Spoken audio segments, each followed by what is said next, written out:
I'm listening to Sean Griffin talk to Charles Jennings from the Layman Seminary, and I'll play a clip of that in a second. Actually, we can listen to that now.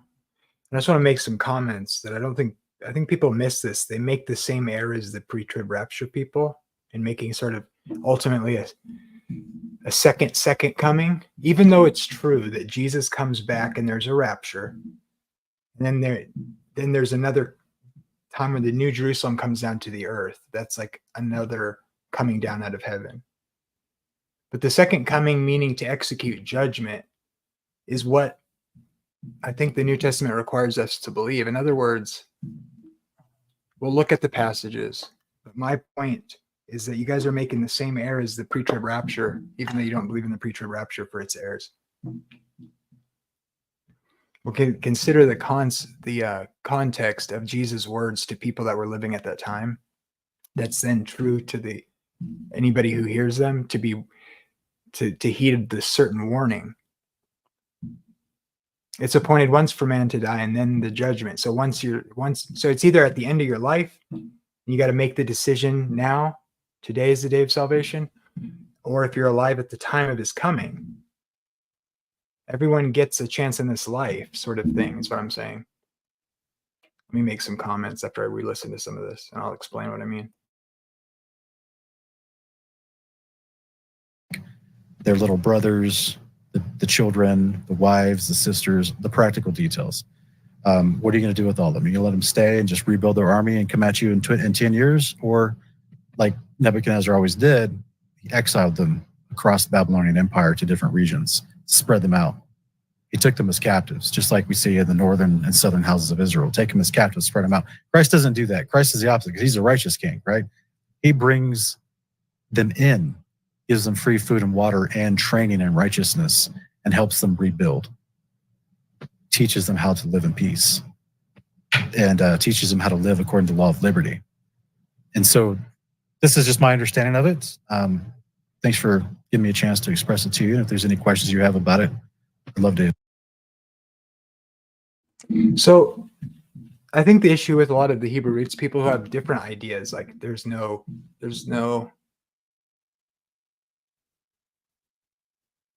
necessary particular specific details other than that there is some sort of kingdom on the earth that's the millennial period.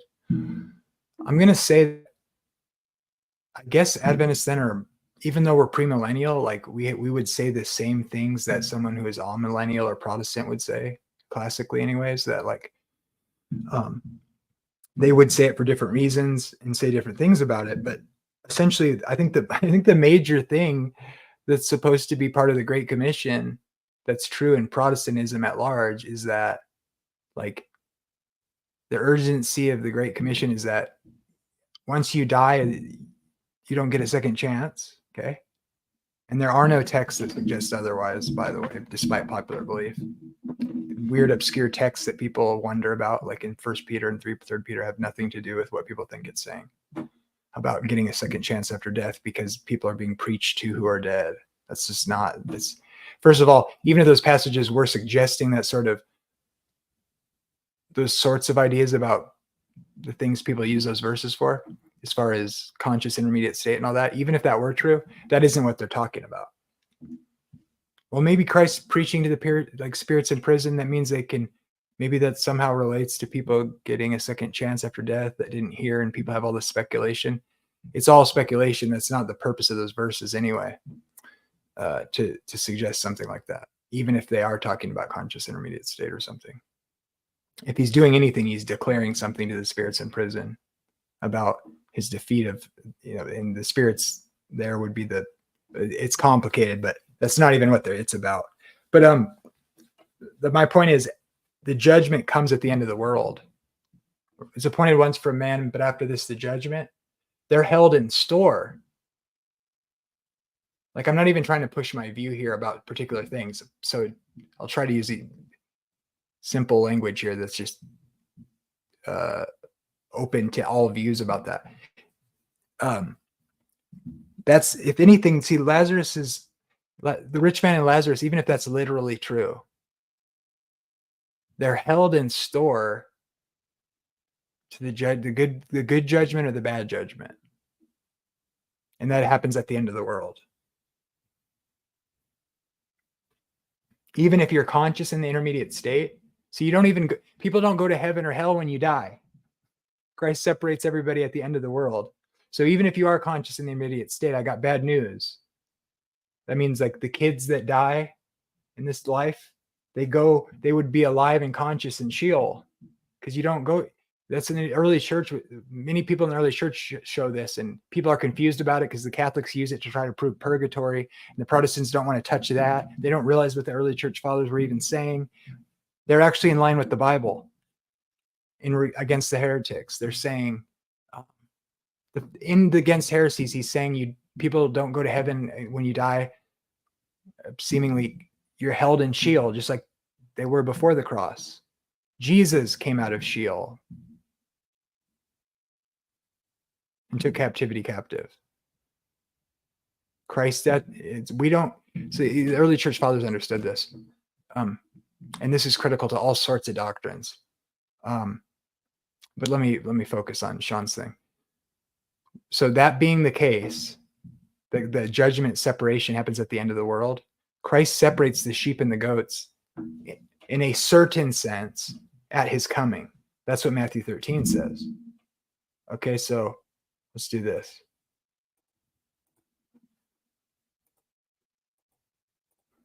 So look at the Matthew 25. It kind of sounds like he's saying, well, look at when he'll sit on the throne of his glory. Well, the throne is in heaven, right? So does that give this suggestion that this happens at the end of the millennium? I don't think so. This isn't necessarily literal here. The nations will be, this is a general sort of sense of the separation of all people, the nations. So that he separates them because, now the question is, if it's talking about at the end of the 1,000 years,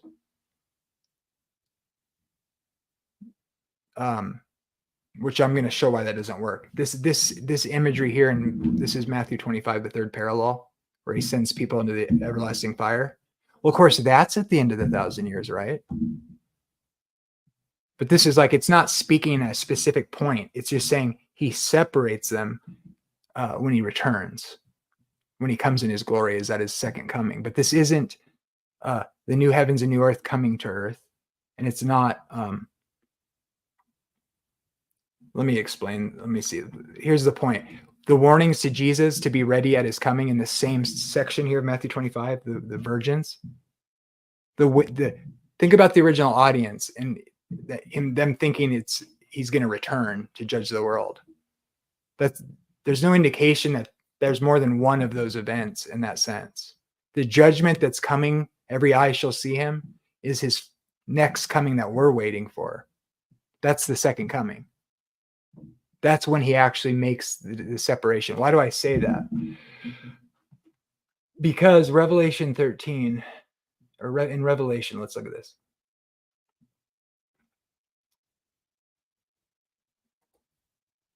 This was the warning to people who were alive at the time this book came out, right?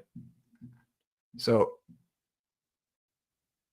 behold, I'm coming swiftly, and my reward is with me, to give to everyone according to his work. Now, think about that to the original audience that received this. Jesus has left, and he's going to be coming back.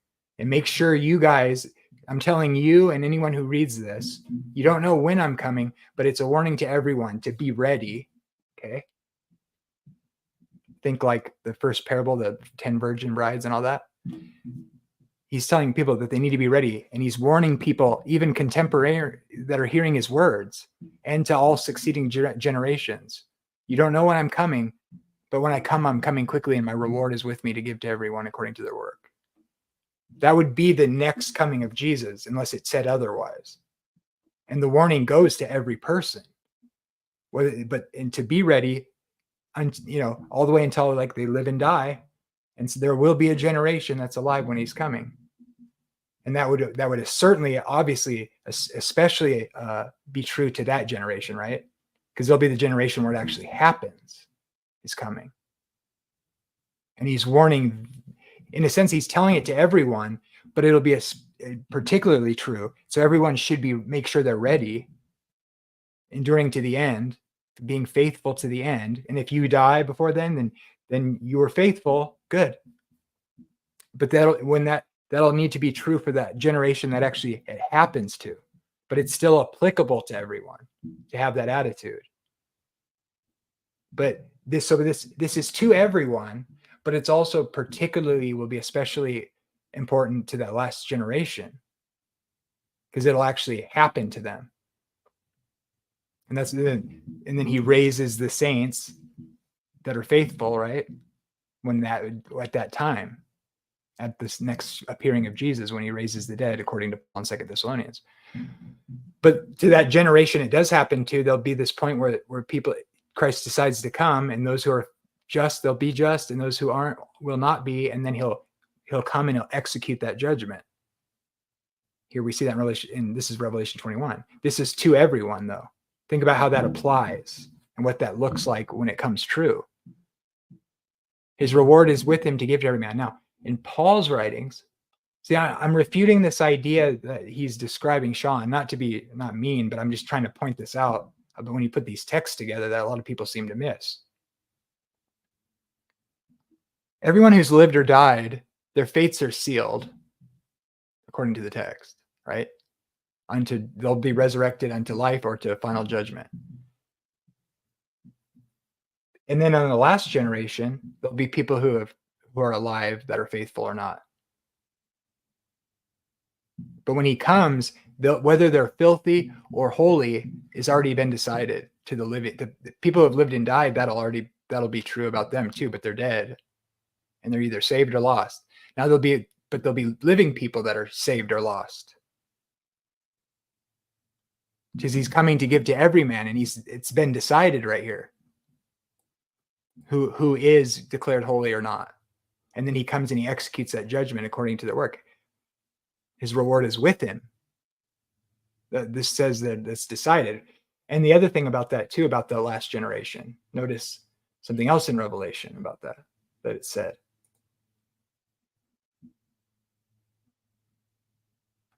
This is all encompassing. All who dwell on the earth will worship him, the Antichrist, whose names have not been written in the book of life of the Lamb slain from the foundation of the world. This one who they worship, this is the guy from Daniel, and Daniel 11, you can say, and Daniel 7 and 8, which Paul talks about in 2 Thessalonians 2. But notice, see, he's the guy that mouths. This is parallels Daniel. Revelation 13 famously parallels Daniel 7, like undoubtedly. That's why they're color coded, because this is all the same imagery, right? That person there from Daniel 7 is also described in Daniel 11 into 12 as well. Scholars of all different views point out that parallel. That's just a fact. The attributes of the one in Daniel 11 has attributes from Daniel 7 of the little horn, and the little horn from Daniel 8 has those attributes too, in the one in Daniel 11, the prince of the north.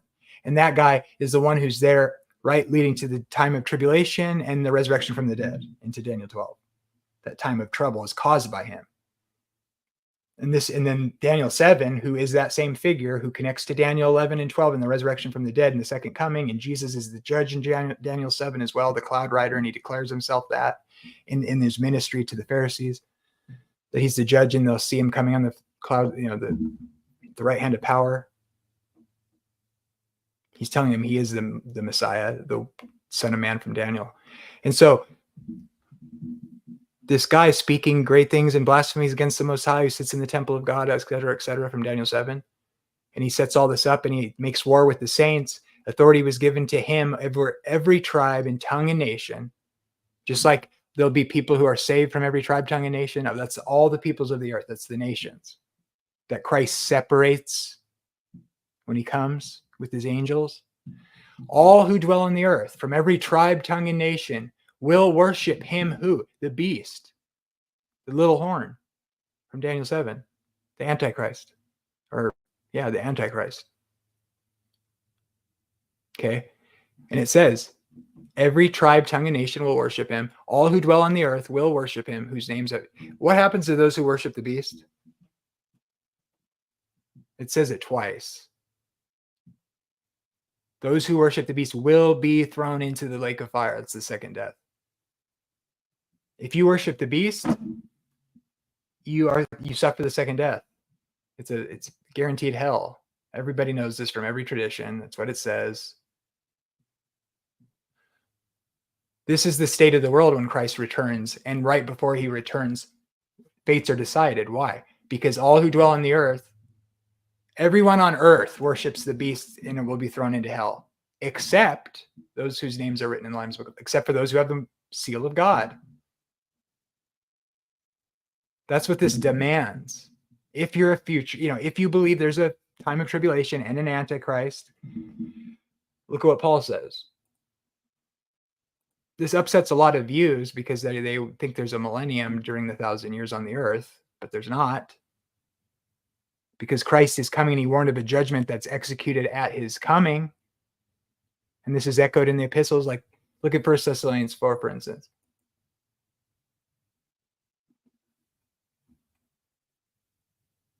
The righteous judgment of God, that you may be counted worthy of the kingdom of God, for which you also suffer. Since it's a righteous thing with God to repay with tribulation those who trouble you, and to give you who are troubled rest with us when the Lord Jesus is revealed from heaven with his mighty angels in flaming fire, taking vengeance on those who do not know God, and on those who do not obey the gospel of the Lord Jesus Christ, will be punished with everlasting destruction from the presence of the Lord. He separates the sheep and the goats at his coming, at his appearing. And that's why you have to be ready, not go back down into the house, not be like Lot's wife. Endure to the end, be faithful to the end. And that'll be especially true of the last generation. We pray that God always would make you worthy of this. This warning would only make sense if Paul thinks this happens at the appearing of Jesus, which he may or may not think it could happen in his lifetime. But it's written as though it could, because it's a warning that goes out to all saints of all history from his time until the second coming. There is no people living after Jesus returns on the earth doing stuff without more immortal bodies. When we get our immortal bodies at the resurrection, that happens at the second coming.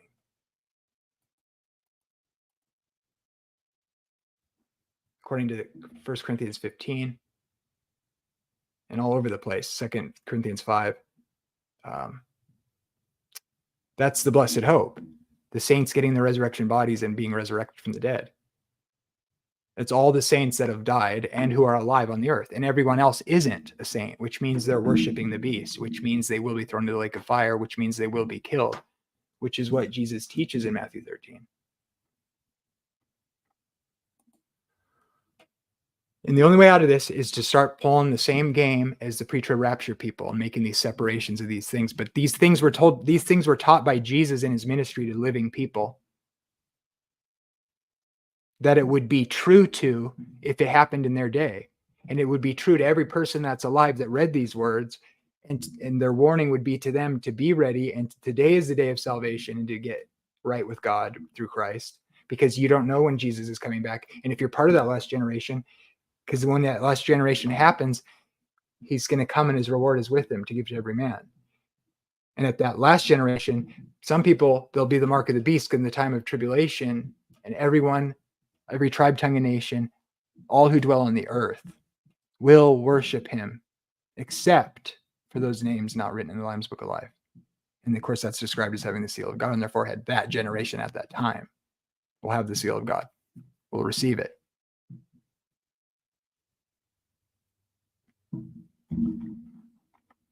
Notice what Jesus says. Like, try to make this not the next appearing of Jesus when you're considering the context of this as being taught to living people. This isn't Jesus' next appearing. He never says anything about, well, this will be my next appearing. There's nothing there. This warning is going to people to get them to believe in the Messiah so they're saved, because he's coming back to judge the earth. The harvest is the end of the age. The harvest is when he reaps the earth. He gets his bride, takes him to the marriage supper of the Lamb. In Matthew 24, he says one's taken, one's left. The ones taken are the ones snatched by the angels in Matthew 13, right here. These are the ones taken. The harvest is the end of the world. The reapers are the angels. Therefore, their tares are gathered and burned in the fire. So will it be at the end of the age. That's implemented by Jesus appearing. The Son of Man will send forth his angel. They'll gather out of his kingdom all things that offend and who practice lawlessness, and will cast them into the furnace of fire. They're killed in the destruction of the earth. This isn't the lake of fire. But everyone who suffers this fire will be people who are worshiping the beast that are alive on the earth. Why do I say that? Well, because the man of sin that'll be revealed, whom the Christ will destroy at the brightness of his coming and the breath of his mouth, in 2 Thessalonians 2.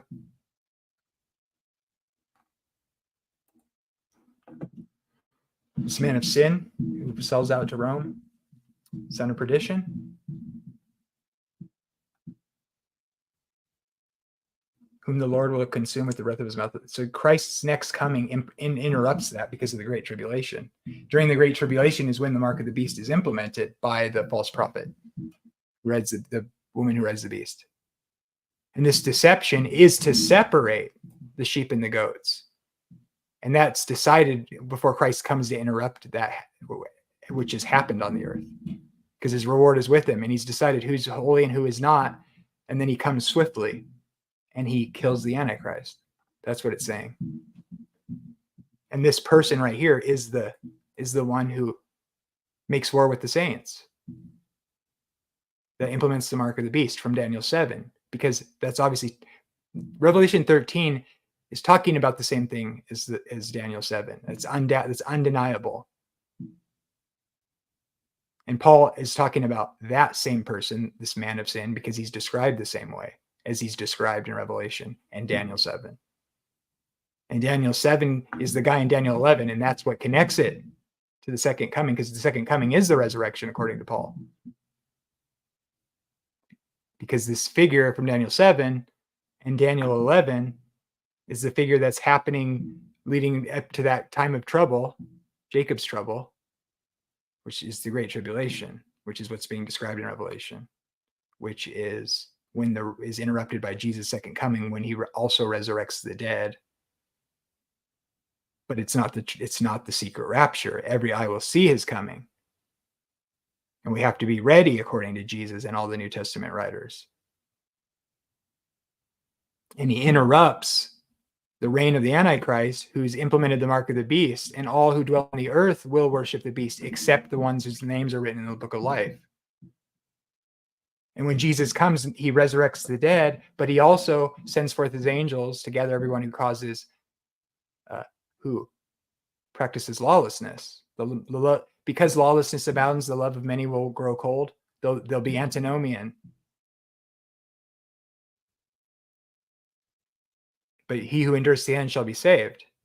And then he describes what? It'll be like the days of Noah.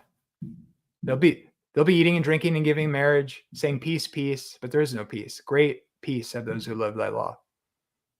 I hate to say this. I know it's nice to tell people that, well, as long as you're an idiot, you'll just be you'll be trapped under the rubble, and the saints that have been keeping the law will come and dig you out, and God will be nice and merciful. No, it doesn't say that. The judgment is happening now, and there's a warning that goes out to the earth before Jesus returns, that fear God and give glory to him, for the hour of his judgment has come, because he's judging now in the time of the end. So take it or leave it.